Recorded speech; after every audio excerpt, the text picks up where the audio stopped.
মণিপুর পৃথক করার দাবি, কাশ্মীর পৃথক করার দাবি। একটা দেশের একটা বিশ্ববিদ্যালয়ের অভ্যন্তরে দেশ বিরোধী এই ধরনের স্লোগান তাহলে কেউ জানতো না?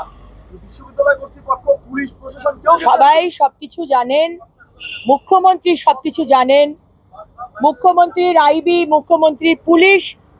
পুলিশ অপদার্থ আমরা বলি, কিন্তু এতটা অপদার্থ নয় যে তারা এই ইন্টারনাল খবরগুলো জানে না। এটা তো নতুন নয়। আমরা 2019 সালে আমি এবং বাবুল সুপ্রিয়, সেই সময় উনি বিজেপিতে ছিলেন, আমরা যখন একটি ফ্রেশার্স ওয়েলকাম প্রোগ্রামে গিয়েছিলাম, তখন এই লেফট আর আল্ট্রা লেফটের স্টুডেন্টসরা আমাদের সেদিনকে অ্যাটাক করেছিল। মুখ্যমন্ত্রী কোথায় ছিলেন? মোহাম্মদ সালিম কোথায় ছিলেন? সেদিনকে ধানকায় দিয়ে এসেছিলেন আমাদের বাঁচাতে। তাই মুখ্যমন্ত্রী মমতা বন্দ্যোপাধ্যায়, আমি কি বললাম, উনি চান যে এই অশান্তি চলুক। এই ছেলেগুলো যারা ভারত তেরে টুকরে হোঙ্গে ইনশাআল্লাহ, ইনশাআল্লাহ ভারতকে ধ্বংস করা হোক, এরাই 2026-এ no vote to BJP Mamata ব্যানার্জির সাথে একই লাইনে কথা বলবে। বলছেন যে পুলিশ নিয়ে দীর্ঘ 2 মাস ধরে যাদবপুর বিশ্ববিদ্যালয়ে একটা অচল অবস্থা ছিল, সেখানে কোনো উপাচার্য পার্মানেন্ট থাকতে পারছিলেন না, একাধিকবার শিক্ষকরা, অধ্যাপকরা প্রহিত হয়েছেন।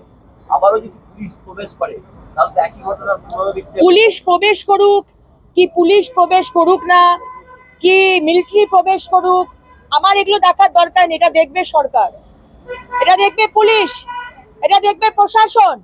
আমি চাই আমাদের ছেলেমেয়েরা, সমাজের ছেলেমেয়েরা, আমাদের নেক্সট জেনারেশন, পশ্চিমবঙ্গের ভবিষ্যৎ, তারা পড়াশুনোটা করুক।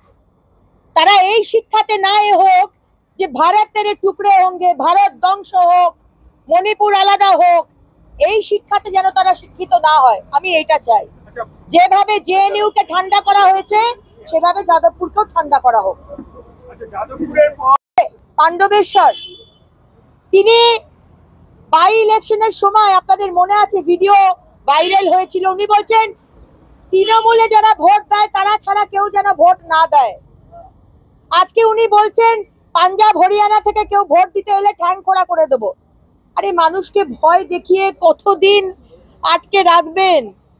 আমরা আপনাদের মতো একই কথা বলছি। আপনারাই রোহিঙ্গা, বাংলাদেশি এদেরকে ঢুকিয়েছেন, আর আপনারা আজকে চাইছেন হিন্দি ভাষী ভোটার যারা আমাদের ভোটার তাদেরকে বাদ দিতে। আপনারা চাইছেন মতুয়া, রাজবংশী ভোটারদের বাদ দিতে। আপনারা এটা চাইছেন। নিজের বাবার মৃত্যু হয়েছে কিন্তু আপনি নাম বাদ দেননি, নরেন চক্রবর্তী মহাশয়, আর আপনারা রাজনীতি করছেন। বাংলার মানুষ এগুলো দেখছে, জবাব দেবে 26।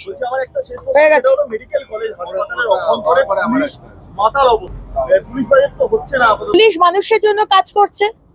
মুখ্যমন্ত্রী 25 টাকার পাউচ বিভিন্ন ফ্লেভারে, পুলিশ তাই জন্য রেক্রিয়েশনের সময় তারা একটু খাচ্ছেন, তারা মুখ্যমন্ত্রী সেই ব্যবস্থা করে দিয়েছেন।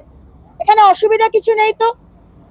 তারা মুখ্যমন্ত্রীর দেওয়া যে যোজনা, যেটা এখন মেইন ইন্ডাস্ট্রি আমাদের, বোম, মদ আর লটারির টিকিট, এটাই হচ্ছে আজকে 3টে ইন্ডাস্ট্রি। তো সেটাই পুলিশ করছে, সেটাই পুলিশ দেখাচ্ছে। কেন অসুবিধার কিছু নেই, এইভাবেই চলবে এগিয়ে বাংলা। 2026 সাল সামনেই, স্বাভাবিকভাবেই